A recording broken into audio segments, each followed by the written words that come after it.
Hey, so I'm Mike. I'm a PhD student at Western. I've been doing my PhD on horror films, and I just kind of thought I'd share some things I've learned from doing that. So I want you guys to help me out with these next few slides. Just kind of scream out things that... what kind of emotions are you feeling right now when you look at this? Laughter. Laughter? Other emotions, what are words that... Sympathy. Sympathy? Oh, interesting. So you're all kind of disgusted by this, right? Right. So mostly negative feelings, right? So why the hell would anyone expose themselves to negative feelings? Well, I asked 132 undergraduate students about 8 classic horror movies that you probably recognize a lot of these. And I asked them about their explicit reactions to these horror films. On average, they'd seen about 3 of them, so quite a few, and they rated the ones they'd seen about 4.5 out of 7. So not an overwhelming love for horror films, but people have seen a lot, and they tend to like them when they see them.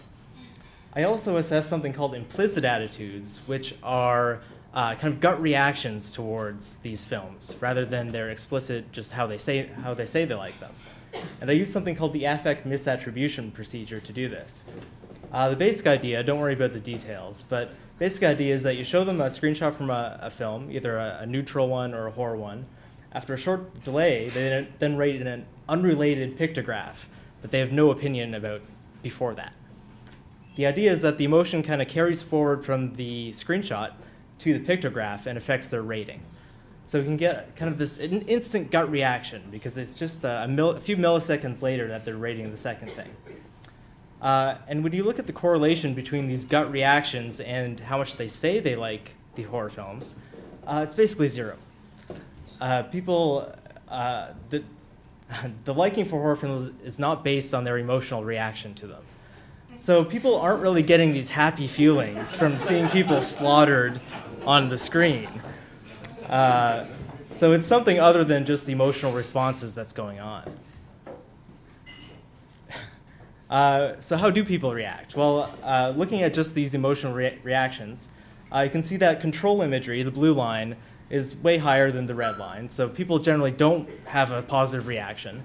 When you look at just the red line, it's going up over time.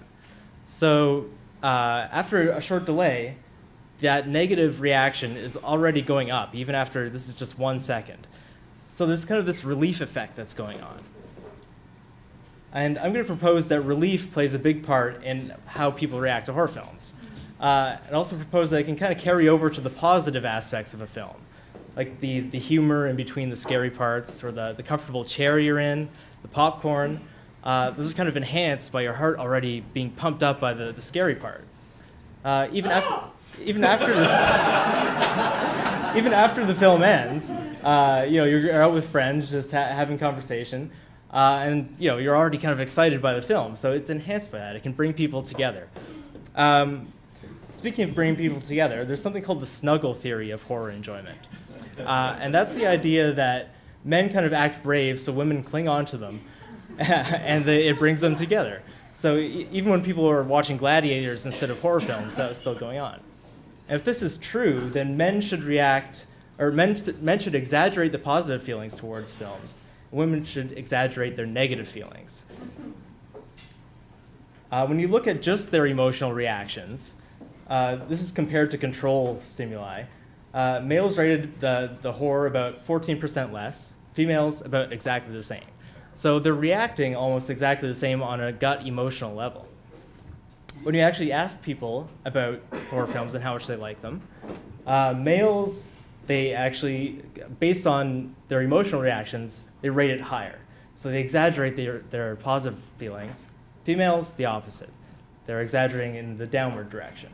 So there's some support for the snuggle theory here. So one of the main reasons, or maybe not main reason, but one of the reasons people watch horror films is because it brings people together. So does anyone really like horror films? Well, yes, of course they do. Maybe not on a gut emotional level, but liking is about more than just emotional reactions. So for horror, relief and fulfilling fulfilling these gender roles can be two of the main reasons for enjoying horror.